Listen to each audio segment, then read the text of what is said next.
ব্যর্থতার গল্প যতটা লম্বা করা যায় সংযুক্ত আরব আমিরাত থেকে সেই লম্বা গল্প শেষে দেশে ফিরেছে বাংলাদেশ। তবে খুব একটা বিশ্রামের ফুসরত নেই।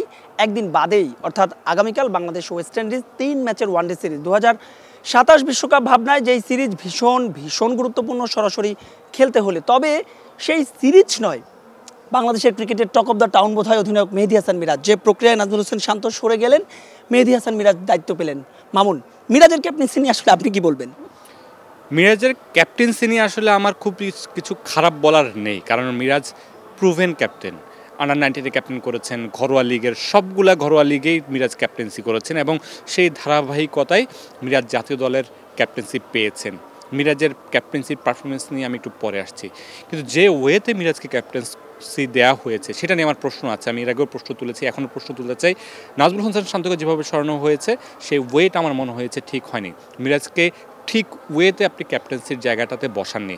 আপনি নাজমুল হোসেন শান্তকে সরানোর আগে নিশ্চয়ই এটা নিয়ে ডিসকাস করার কথা ছিল, দরকার ছিল, এবং মিরাজকে অধিনায়কত্ব দেওয়ার বিষয়টা রাতারাতি হওয়ার কথা ছিল না। এটা প্ল্যান্ড ওয়েতে হওয়ার কথা ছিল, সময় নিয়ে হওয়ার কথা ছিল। আপনি ভাইস ক্যাপ্টেন রেখে একটু সময় দিয়ে 2-3টা সিরিজ দেখে তারপর মিরাজকে হয়তো বা আনতে পারতেন। রাতারাতি আপনি শান্তকে বাদ দিয়ে মিরাজকে ক্যাপ্টেন্সিতে আনাটা ঠিক হয়নি রিমন, আমি বলব। আপনি বলছেন সেই কালচারটাই তো নেই। আমরা একটু যদি পেছনে যেতে চাই, 2019 সালে নিশ্চয়ই আপনার মনে আছে, ভারতের বিপক্ষে সিরিজের আগে রাতারাতি ওভারনাইট, মমিনুল নিজেও জানতেন না তিনি টেস্ট ক্যাপ্টেন হবেন, ওভারনাইট তাকে টেস্ট ক্যাপ্টেন করা হলো। এই কালচারটাই তো আমাদের নেই। তারপর আপনি বলছেন পারফরমেন্সের কথা আপনি বলতে এখনই চান না। আমরা সাবেক অনেকের সঙ্গে কথা বলছি, তারাও বলছেন যে 2টা সিরিজ 3টা সিরিজ দিয়ে আসলে কাউকে অধিনায়ক হিসেবে বিবেচনা করা যায় না। কিন্তু আপনি যখন লম্বা রেসের কথা চিন্তা করবেন, 2027 বিশ্বকাপ কিন্তু নক অন দ্য ডোর, খুব একটা বেশি সময় নেই, 2 বছরের মতো সময় রয়েছে। আপনি এখনও নিশ্চিত নন আপনি সরাসরি খেলতে পারবেন কিনা। সেই জায়গায় আসলে আপনার খুব একটা সিরিজও নেই, কিন্তু যদিও বিসিবি একটা লম্বা স্ট্যাটাস দিয়ে যে তাদের যে হোয়াটসঅ্যাপ গ্রুপ রয়েছে সেখানে জানিয়েছেন যে এই সিরিজ আছে। তবে বাস্তবতা হচ্ছে বাংলাদেশের সামনে খুবই কঠিন সরাসরি খেলার। মিরাজকে কি মাঠের মধ্যে ওভার কনফিডেন্স মনে হয়েছে? এর আগেও আমরা দেখেছি রিভিউ সহ নানা বিষয়ে ওভার কনফিডেন্সের কথা। ক্যাপ্টেন হিসেবেও কি মিরাজকে ওভার কনফিডেন্স মনে হচ্ছে কিনা, অন্তত সবশেষ 2টো সিরিজে? নিশ্চয়ই মিরাজ একটু নিজের ওভার কনফিডেন্সে ভুগেন। তিনি যেহেতু আগে থেকে অধিনায়কত্ব করে এসেছেন, তার মধ্যে তিনি মনে করেন যে অধিনায়কের সব মাল মশলা সব কিছু আছে। মিরাজের মধ্যে অধিনায়কের সেই মাল মশলা অবশ্যই আছে, কিন্তু খুব বেশি ভাবাটা মনে হয় একটু ব্যাকফুটে নিয়ে যাচ্ছে। খুব বেশি চিন্তা করাটা মিরাজকে মনে হয় আরেকটু সুগঠিত হয়ে চিন্তা করাটা ভালো। এবং আরেকটা জিনিস আমি অ্যাড করতে চাই আপনার সাথে, মিরাজের অধিনায়কত্বের পারফরমেন্সের কথা বলছেন। মিরাজ অধিনায়কত্ব পাওয়ার পর 10 ম্যাচে মাত্র বাংলাদেশ একটা ম্যাচ জিতেছে। নিশ্চয়ই এই জায়গায় পরিসংখ্যানে মিরাজ অনেক পিছিয়ে থাকবেন। বাংলাদেশের ফেভারিট ফরম্যাটে এভাবে পিছিয়ে থাকাটা অবশ্যই মিরাজকে ব্যাকফুটে নিয়ে যাবে। মিরাজকে তার থেকেও বেশি ব্যাকফুটে নিয়ে যাবে একটা গুঞ্জন উঠেছে রিমন, সেটা হচ্ছে আমাদের ড্রেসিং রুমের কি হেলদি পরিবেশটা আছে কিনা। মিরাজ যেভাবে রাতারাতি অধিনায়ক হয়েছেন, শান্তকে যেভাবে বাদ দেওয়া হয়েছে, আমার মনে হয় কোনো না কোথাও না কোথাও আপনার হচ্ছে এই বক্সে বা ড্রেসিং রুমে এটা নিয়ে আলোচনা হয়েছে। ক্রিকেটারদের মধ্যে কিছুটা হলেও সেই গুঞ্জনটা শোনা যাচ্ছে, এবং মিরাজ যখন বারবার ফেল করছেন একটা গুঞ্জন কিন্তু কানে আসছে যে ড্রেসিং রুমের পরিবেশটা ভালো নেই। সেটা সত্যি কিনা এখনই বলা মুশকিল, তবে আমাদের কানে একটা গুঞ্জন এসেছে যে ড্রেসিং রুমের পরিবেশটা ভালো নেই। মিরাজের অধিনায়কত্ব নিয়ে অলরেডি কথা উঠছে। আমরা সেটাকে গুঞ্জনের জায়গাটায় রাখতে চাই। মিরাজ বাংলাদেশকে আরও লম্বা সময় সার্ভিস দেখ, আমি সেটা অন্তত চাই। কারণ আপনি হুটহাট করে শুধু ক্যাপ্টেন্সি বদলালেই দলের মানসিকতা বদলে যাবে না। আজকে হেড কোচ ফিল সিমন্স তিনি প্রেস কনফারেন্সে কথা বলছিলেন, তাকেও আসলে মিরাজের অধিনায়কত্ব নিয়ে প্রশ্ন করা হয়েছে। তিনি সেই জায়গায় বলেছেন যে মিরাজের অধিনায়কত্ব ভালো, তবে একটা দল যখন 190 বা 200 রানের স্কোর তারা করতে পারবে না, সেই দলের ব্যাটারে যখন করতে পারবে না, সেটাতে আপনি আসলে ক্যাপ্টেনকে দোষ দিতে পারবেন না। তিনি মিরাজের পক্ষেই সাফাই গিয়েছেন এবং মিরাজকে বলছেন যে তিনি মাঠে ভালো পারফরমেন্স করছেন, ক্যাপ্টেন হিসেবে নিজের পারফরমেন্সটা হয়তো ভালো করতে পারছেন না। মিরাজ যখন নিজে ভালো পারফরমেন্স করতে পারবেন, দল যখন ফলাফল পাবে, তখন আপনার কাছে মনে হবে যে হ্যাঁ, মিরাজের ক্যাপ্টেন্সিটাও ভালো হচ্ছে। মামুন, আপনি বলছিলেন ড্রেসিং রুমে একটা আনহেলদি পরিবেশ, এটা কিন্তু নতুন নয়। বাংলাদেশের ক্রিকেটে যারা খোঁজখবর রাখেন, এর আগে আমরা সাকিব তামিমের দ্বন্দ্বের কথা শুনেছি। তারও আগে অর্থাৎ একেবারে ক্রিকেটের যখন শুরু হয়েছে, তখন মিনহাজুল আবেদিন নান্নুকে বাদ দেওয়া নিয়ে অনেক ধরনের গুঞ্জন শুনেছি আমরা, তাকে টেস্ট খেলতে দেওয়া হয়নি। আকরাম খানের সঙ্গে একটা গুঞ্জন শুনেছিলাম, মানে এটা বোধহয় বংশ পরাক্রমায় যেভাবে আমরা পাই, বংশ পরম্পরায় এভাবেই পেয়েছে হয়তোবা, সে বিষয়ে যাচ্ছি না। আপনি বলছিলেন যে মিরাজের পারফরমেন্সের কথা। মিরাজ, আপনি কি মনে করেন যদি সে ক্যাপ্টেন না হতো, একবার তাইজুল ইসলাম যেমন একবার আক্ষেপ করে বলেছিলেন যে সাকিব আল হাসান থাকাতে তিনি হয়তো টেস্টে সেভাবে নিজেকে ফ্লারিশ করতে পারেনি। মিরাজের যা পারফরমেন্স ব্যাটে কিংবা বলে সাম্প্রতিক সময়, আপনি শেষ 10 ম্যাচের কথা বলছেন, সবশেষ 12 ম্যাচের মধ্যে আমরা একটা ওয়ানডে জিতেছি। প্রায় 1.5 দশক পরে আমরা ওয়ানডে র্যাঙ্কিংয়ের সর্বনিম্ন তলানিতে 10-এ। নেপাল যেভাবে আসছে মামুন, কিংবা অন্যান্য সহযোগী দেশগুলো যেভাবে খেলছে, তারা যদি ওয়ানডেতে ঢুকে আমাদের র্যাঙ্কিং কোথায় থাকবে নিশ্চয়ই শঙ্কা জাগা নিয়া। যে প্রশ্নটা আসলে আপনাকে করতে চাই, আপনি কি ব্যক্তিগতভাবে মনে করেন কিনা যে যদি ক্যাপ্টেন না হতে মিরাজের যে পারফরমেন্স ব্যাটে কিংবা বলে, ওয়ানডে দলে মিরাজ জায়গা পাওয়ার মতো যোগ্যতা রাখেন এই দলটায়?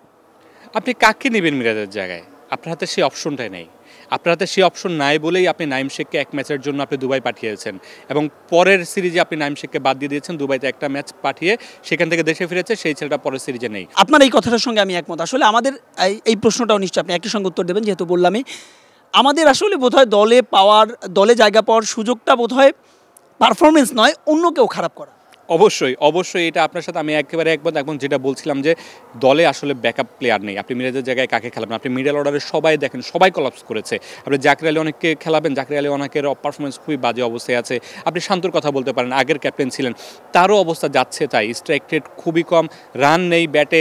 আপনি টপ অর্ডারে তানজিদ তামিম এতগুলো, এক সাইফ হাসান ছাড়া তানজিদ তামিম এতগুলো আইসিসি ইভেন্ট খেলেছেন, তারও আপনি 5টা ওয়ানডে দেখেন ব্যাটসম্যান হিসেবে স্ট্রাইক রেটটা তার ভালো আছে, কিন্তু রান নেই। তো সব কিছু মিলে টপ অর্ডার বলেন, মিডল অর্ডার বলেন, বাংলাদেশ ব্যাটিংয়ে কলাপস করছে। সেই জায়গায় এবার আপনি অঙ্কনকে নিয়েছেন। অঙ্কন আসলে আবার কী করতে পারে, তিনি আসলে একাদশের সুযোগ পাবেন কিনা। আসলে আপনার ব্যাকআপ প্লেয়ার খুবই কম, আপনার খুবই হাতে গোনা প্লেয়ার। মিরাজকে আপনি বাদ দিয়ে আপনার হাতে আসলে অপশন নাই। সেই জায়গা থেকে আপনি মিরাজকে নিয়ে লম্বা চিন্তা করতে হবে। আপনি শর্ট চিন্তা করলে বাংলাদেশ দল আরও বেশি ব্যাকফুটে চলে যাবে। দর্শক, আমরা কথা বলছিলাম মেহেদী হাসান মিরাজের অধিনায়কত্ব নিয়ে। বাংলাদেশ দলের সাবেক 2 অধিনায়ক আকরাম খান এবং মিনহাজুল আবেদিন নান্নুও কথা বলেছিলেন মেহেদী হাসান মিরাজকে নিয়ে, তার অধিনায়কত্ব নিয়ে কি বলছেন সেটা নিশ্চয়ই শুনে আসি। Very difficult. আপনার একটা প্লেয়ারকে কিন্তু 10-12টা ম্যাচ দিয়ে আপনি জাজ করাটা হয় না, কারণ এর আগে যে ক্যাপ্টেন ছিল তাকেও কিন্তু আমরা অত সুযোগ দিই নাই। তো আমার মনে হয় বাংলাদেশে খুব প্লেয়ারদের, যেটা আগে হতো প্লেয়াররা যেভাবে চেঞ্জ হতো, এখন দেখি ক্যাপ্টেন্সি কিন্তু অনেক বেশি চেঞ্জ হচ্ছে। তো আপনি যদি কেউকে ক্যাপ্টেন বানান, আপনি সময় নিয়ে বানান, এবং যখন বাদ দিবেন তখন সময় নিয়ে বাদ দেওয়া উচিত। আপনি এই যে 10-12টা ম্যাচের উপর আপনি কোনো পারফরমেন্স কাউন্ট করাটা এটা অন্যায় হবে আমার মতে। আপনি দেখেন যে কোনো দল কিন্তু যদি খারাপ খেলে এবং হারতে থাকে, কোয়েশ্চেন সবসময় ক্যাপ্টেনের দিকে যায়। সে তখন মনে হবে আপনার সে মাঠে ঠিকমতো পরিচালিত করতে পারছে না, বা ঠিকমতো কমান্ডিং পাওয়ারটা নাই, এইটা মনে হতে পারে। তো আমার মনে হয় না যে এই জিনিসটা হচ্ছে, বাট এখানে টোটাল পারফরমেন্সটা হচ্ছে না। একটা টিম এফোর্ট যেটা আমরা চিন্তা করি যে টোটাল পারফরমেন্সে ব্যাটিং, বোলিং, ফিল্ডিং সব দিক দিয়ে যেটা আপ টু দ্য মার্ক থাকবে, এই জিনিসটা হচ্ছে না। প্রতিটা ডিপার্টমেন্টে আপনার ফেল করে যাচ্ছে, যেটা রাইট টাইমে রাইট জিনিসটা দরকার পড়ে আমরা করতে পারছি না। দর্শক, টাইগারদের সাবেক 2 অধিনায়ক কিন্তু একটা দারুণ কথা বলেছেন যে বাংলাদেশ দলে অধিনায়ক যেভাবে চেঞ্জ হয়, অন্যান্য দলে বোধহয় প্লেয়ারও সেভাবে চেঞ্জ হয় না। মামুন, কি বলবেন? নিশ্চয়ই বাংলাদেশ দলের অধিনায়কত্ব চেঞ্জ হওয়ার কালচারটা পুরনো। খুব দ্রুতই আমরা অল্প কিছু সময় খারাপ করলেই আমরা অধিনায়কত্ব চেঞ্জ করে ফেলি, এবং আমাদের এই জায়গাটা একটু স্থিতিশীল হওয়া দরকার। আপনাকে একটু প্ল্যান ওয়াইজ আগাতে হবে। আপনি আগামী 1 বছর 2 বছর কাকে অধিনায়ক রাখবেন সেটা আগে থেকে আপনাকে পরিকল্পনা আগাতে হবে, এবং তাকে সেভাবে সুযোগ দিতে হবে, ভাইস ক্যাপ্টেন নিতে হবে, মাঠের মধ্যে তাকে সেই স্পেসটা দিতে হবে যে তুমি আস্তে আস্তে প্র্যাকটিসটা করো। আপনি ভারতের দিকে তাকান, অন্য দলের দিকে তাকান, তাদের অনেক আগে থেকে রেডি থাকে যে পরবর্তী কে হবে। শুভমান গিল কয়দিন হয়েছে এসেছেন, তাকে আপনি অধিনায়কত্ব করেছেন না? ভারত করেছে, তাকে কিন্তু আপনি ওই স্পেসটা দিয়েছেন, তাকে কিন্তু ওইভাবে আপনি তৈরি করেছেন। তো সেই জায়গায় আমি জানি না মেহেদী মিরাজ অধিনায়কত্ব হওয়ার আগে তাকে আসলে সেভাবে সেই মেসেজটা দেওয়া হয়েছিল কিনা, পরবর্তী ক্যাপ্টেন হিসাবে সেভাবে গ্রুম আপ করা হয়েছিল কিনা, তাকে তাকে পরবর্তী ক্যাপ্টেন হিসাবে ভাবছেন। মাঝখানে আমরা টি-20 দেখেছি, তাসকিনকে নিয়ে অনেক আলোচনা হয়েছিল, কিন্তু তাসকিনকে আপনি শেষ পর্যন্ত অধিনায়কত্ব দেননি। তো এই জায়গাগুলাই যারা নির্বাচক আছেন, যারা টিম ম্যানেজমেন্ট আছেন, যারা বোর্ডের দায়িত্বে আছেন, ক্যাপ্টেন্সিটা তো তারাই নির্ধারণ করেন, নিশ্চয়ই কোচ ক্যাপ্টেন্সি নির্ধারণ করেন না। তো সেই জায়গায় বোর্ডকে একটা স্থিতিশীল জায়গায় আসতে হবে। নতুন প্রেসিডেন্ট এসেছেন, আমিনুল ইসলাম বুলবুল এসেছেন, নিশ্চয়ই তিনি অনেক জানেন, আইসিসি এসিসির মতো জায়গায় কাজ করে এসেছেন, মডার্ন ক্রিকেট সম্বন্ধে জানেন। সব কিছু মিলে তিনি নিশ্চয়ই সেগুলো নিয়ে ভাববেন। লম্বা সময় ধরে বাংলাদেশ ক্রিকেট কীভাবে সার্ভিস দেওয়া যায় সেই জায়গাগুলো নিশ্চয়ই বাংলাদেশ ক্রিকেট বোর্ড ভাববে। মামুন, আপনার কাছে একদম শেষ ছোট করে জানতে চাইবো, আপনি কি ব্যক্তিগতভাবে মেহেদী হাসান মিরাজকে 2027 ওয়ানডে বিশ্বকাপে বাংলাদেশের অধিনায়ক দেখেন কিনা? এটা আসলে এখনই বলা মুশকিল। বাংলাদেশে এখনও 23টা ওয়ানডে আছে 27 ওয়ানডে বিশ্বকাপের আগে। তার আগে বাংলাদেশ দলকে মার্চের মধ্যে আপনার সরাসরি ওয়ানডে বিশ্বকাপে খেলতে পারবে কিনা সেই জায়গাটা নিশ্চিত, মানে 2027 সালের মার্চ অবশ্যই 2027 সালের মার্চ, সেই জায়গাটায় বাংলাদেশকে নিশ্চিত করতে হবে। বাংলাদেশ যদি সেটা নিশ্চিত করতে না পারে, নিশ্চয়ই আমার মনে হয় মেহেদী মিরাজ অধিনায়কত্ব হারাবেন। তার থেকেও বড় প্রশ্ন, মেহেদী মিরাজ অধিনায়কত্ব হারালে আপনি অধিনায়কত্ব দায়িত্বটা দিবেন কাকে? এটা নিয়েও কিন্তু বোর্ড টিম ম্যানেজমেন্টকে এখন থেকে ভাবতে হবে। তো আমার মনে হয় মেহেদী মিরাজকে 27 ওয়ানডে বিশ্বকাপের চিন্তা মাথায় নিয়ে এগোনো দরকার বাংলাদেশকে। অনেক অনেক ধন্যবাদ। দর্শক, মেহেদী হাসান মিরাজ বিশেষ করে আফগানিস্তানের বিপক্ষে 3-0 ব্যবধানে হোয়াইট ওয়াশ হওয়ার পরে তার অধিনায়কত্ব উঠেছে কাঠগড়ায়। তবে আরও সুযোগ পাচ্ছেন মিরাজ, অন্তত ওয়েস্ট ইন্ডিজের বিপক্ষে যে 3 ম্যাচের ওয়ানডে সিরিজ, সেই সিরিজ মিরাজের জন্য অ্যাসিড টেস্ট। এছাড়াও আয়ারল্যান্ডের বিপক্ষে সিরিজ রয়েছে। সব কিছু মিলিয়ে টাইগারদের অধিনায়কত্বের হালচাল কি হয়, কোথায় যায়, তা জানার জন্য অপেক্ষায় থাকতেই হচ্ছে। এতক্ষণ সঙ্গে ছিলাম আমি মাহবুব লিমন এবং সহকর্মী মামুনুর রশিদ। নিশ্চয়ই কথা হবে, দেখা হবে।